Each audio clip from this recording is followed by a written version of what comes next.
Hi friends, welcome to Sooriyanila vlogs. இன்றைக்கி ஒரு சூப்பரான தக்காளி ஊறுகாய் ரெசிபி எப்படி பண்ணுறதுன்னு பார்க்கலாம். தக்காளி சீசன் அப்போ இந்த மாதிரி பண்ணி ஸ்டோர் பண்ணி வச்சுக்கிட்டிங்கன்னா 1 மாதம் வரைக்கும் கெட்டு போகாதுங்க, ஃப்ரிட்ஜில் வச்சுக்கலாம். அதுக்கு நான் 1 கிலோ அளவுக்கு நல்ல பழுத்த தக்காளியாக கொஞ்சம் புளிப்பு கம்மியான தக்காளியாக எடுத்திருக்கேன். இதை நல்லா தண்ணி ஊற்றி கழுவி தொடச்சி எடுத்துக்கலாம். இதில் அந்த ஒயிட் கலரில் தண்டு பகுதி இருக்கும் பார்த்தீங்களா, அதை மட்டும் நம்ம கத்தி வச்சு கட் பண்ணி எடுத்துக்கலாம். எல்லா தக்காளியிலையுமே இந்த மாதிரி கட் பண்ணி எடுத்துகிட்டு தக்காளி வேகிற மாதிரி சின்ன சின்னதாக கட் பண்ணிக்கோங்க தக்காளியை. நான் பார்த்திங்கன்னா 1 கிலோ தக்காளிக்கு ஒரு பூண்டு ஃபுல் பூண்டும் ஒரு 2-3 பல் பூண்டும் எக்ஸ்ட்ரா எடுத்திருக்கேன். அந்த பூண்டை நல்லா சின்ன சின்னதாக கட் பண்ணிக்கலாம், நீளமாக. ரொம்ப சின்னதாக கட் பண்ண வேண்டியது இல்லைங்க, நீளமாக கட் பண்ணால் போதும், எண்ணெயிலேயே நல்லா வெந்துடும். இப்போ ஒரு பேனில் ஒரு 9 ஸ்பூன் அளவுக்கு நல்லெண்ணெய் ஆட் பண்ணிக்கலாம். எந்த எண்ணெய் வேணாலும் ஆட் பண்ணிக்கலாங்க, ஆனால் ஊறுகாய்க்கு நல்லெண்ணெய் தான் நல்லாயிருக்கும். தேங்காய் எண்ணெய் மட்டும் வேணாம், அது கொஞ்சம் கெட்டி ஆயிரும் ஃப்ரிட்ஜில் வைக்கும்போது. அதுக்காக எண்ணெய் நல்லா காஞ்சதுக்கப்புறம் நம்ம 1 டேபிள் ஸ்பூன் கடுகு போட்டுக்கலாம். கடுகு நல்லா பொரிஞ்சதும் கருவேப்பிலையை ஆட் பண்ணிக்கலாம். கருவேப்பிலை பொரிஞ்சதுக்கப்புறம் நம்ம கட் பண்ணி வச்சுருக்கோம் பார்த்திங்களா நீளமாக பூண்டு, அதை இதில் ஆட் பண்ணிக்கலாம். பூண்டு நல்லா வதங்கணும், அப்போ தான் நல்லாயிருக்கும். பூண்டு போட்டிருக்கிறதே தெரியாது ஊறுகாயில், அந்தளவுக்கு இருக்கும். பூண்டு நல்லா ப்ரௌன் ஆகட்டுங்க, அந்தளவுக்கு வதங்கணும். இப்போ பாருங்கள், நல்லா ப்ரௌன் ஆயிடுச்சு. இப்போ நம்ம கட் பண்ணி வச்சுருக்கிற தக்காளி இதில் ஆட் பண்ணிக்கலாம். தக்காளி பார்க்குறக்கு நிறைய இருக்கிற மாதிரி தெரியுங்க, கடைசியில் ஊறுகாய் பார்த்திங்கன்னா கம்மியாக தான் இருக்கும். இப்போ உப்பு போட்டோன்னா கொஞ்சம் சீக்கிரம் வெந்துடும், அதுக்காக கொஞ்சம் உப்பு சேர்த்திக்கலாம், கல் உப்பு. தக்காளி நிறைய இருக்குன்னு நிறைய உப்பு ஆட் பண்ணிடாதீங்க, கம்மியாகவே ஆட் பண்ணுங்கள். பத்தலைன்னா பார்த்துட்டு கடைசியாக ஆட் பண்ணிக்கலாம். இப்போ லைட்டாக உப்பு போட்டு மூடி வச்சிடலாம். இப்போ ஊறுகாய்க்கு நம்ம ஒரு பவுடர் அரைக்கணும். இது வேகிறதுக்குள்ளே நம்ம அதை அரைச்சிட்டு வந்துடலாம்.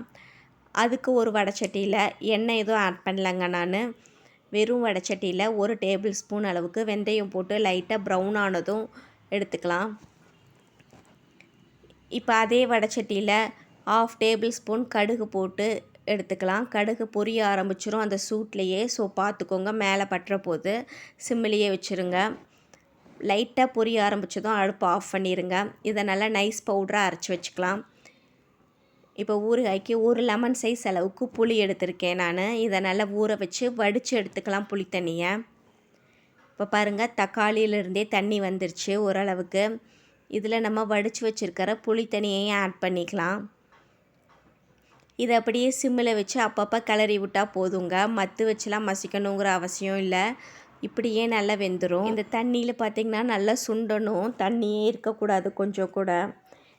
தண்ணி சுண்டுறதுக்கு தான் கொஞ்சம் லேட் ஆகும், மற்றபடி சீக்கிரம் ரெடி ஆயிரும் தண்ணி சுண்டிடுச்சுன்னா. இது பார்த்திங்கன்னா சப்பாத்தி, ஊறுகாய், சுட சுட சாதம் எல்லாத்துக்குமே டேஸ்ட்டாக இருக்குங்க. நம்ம ஊருக்கான்னு போகிறோம் அப்படின்னா செஞ்சு வச்சுட்டு போனோன்னா வீட்டில் இருக்கவங்க இதை 1 வாரத்துக்கு கூட போட்டு சாப்பிட்டுக்குவாங்க. தயிர் மட்டும் வச்சுக்கிட்டாங்கன்னா போதும், சாப்பாடு வச்சு இது போட்டுக்கலாம். தக்காளி பார்த்திங்கன்னா அரைச்சி கூட போடுவாங்க, எனக்கு அந்த டேஸ்ட்டு பிடிக்காது, இப்படி போட்டால் தான் நல்லா இருக்கிற மாதிரி இருக்கும். காரத்துக்கு பார்த்திங்கன்னா 2.5 டேபிள் ஸ்பூனுக்கு நான் வரமிளகாத்தூள் ஆட் பண்ணியிருக்கேன். உங்களுக்கு இன்னும் காரம் அதிகமாக வேணும்னா 3 மட்டும் போடுங்க, அதுவே போதுமானதாக தான் இருக்கும். காஷ்மீர் சில்லி பவுடர் ஆட் பண்ணலைங்க, வெறும் வரமிளகாத்தூள் தான் ஆட் பண்ணியிருக்கேன். இப்போ பார்த்திங்கன்னா தண்ணி நல்லா சுண்டிடுச்சு ஓரளவுக்கு. நம்ம கடைசியாக வரமிளகாத்தூள் போடுறத விட இப்போயே போட்டோன்னா அது டேஸ்ட் கொஞ்சம் நல்லாயிருக்கும். இப்போ நம்ம வெந்தயமும் கடுகும் அரைச்சி வச்சுருக்கோம் பார்த்திங்களா பவுடர், அதை இதில் ஆட் பண்ணிக்கலாம். இதை அப்படியே சிம்மில் வச்சு அப்பப்போ கிளறி விட்டுருங்க, இல்லைன்னா அடி பிடிச்சிக்கும், ஏன்னா தண்ணி ஃபுல்லாக சுண்டிடுச்சுல அதனால். இப்போ கொஞ்சம் பெருங்காயத்தூள் போட்டுக்கலாம். தண்ணி நல்லா சுண்டிடுச்சுன்னா அடுப்பை ஆஃப் பண்ணிடக்கூடாதுங்க, எண்ணெய் நல்லா பிரிஞ்சு வந்தால் தான் ஊறுகாய் கெட்டு போகாது, இல்லைன்னா கெட்டு போயிடும். பாதி மட்டும் வெளியில் வச்சுட்டு பாதியை ஃப்ரிட்ஜுக்குள்ளே வச்சுக்கலாங்க, வேணுங்கும் போது அப்பப்போ எடுத்துக்கலாம். அவ்வளவுதாங்க, பாருங்கள் எண்ணெய் ஃபுல்லாக பிரிஞ்சு வந்திருக்கும் ஓரளவு. பாருங்கள் பிரிஞ்சு வந்துருச்சு. இப்போ இதை அப்படியே வந்து ஒரு கண்ணாடி பாத்திரத்தில் மாற்றி வச்சுக்கலாம். கடைசியாக கொஞ்சம் இந்த வடைச்சட்டியில் சுட சுட சாதத்தை போட்டு கிளறி சாப்பிட்டா டேஸ்ட்டு சூப்பராக இருக்குங்க. எந்த ஊறுகாயாக இருந்தாலுமே கடைசியாக கொஞ்சம் சாதம் போட்டு சாப்பிட்டா அவ்வளவுதான், டேஸ்ட்டாக அடிச்சுக்க ஆளே இல்லை. நீங்களும் இந்த மாதிரி சாப்பிடுவீங்கன்னா கமெண்ட் பண்ணுங்கள்.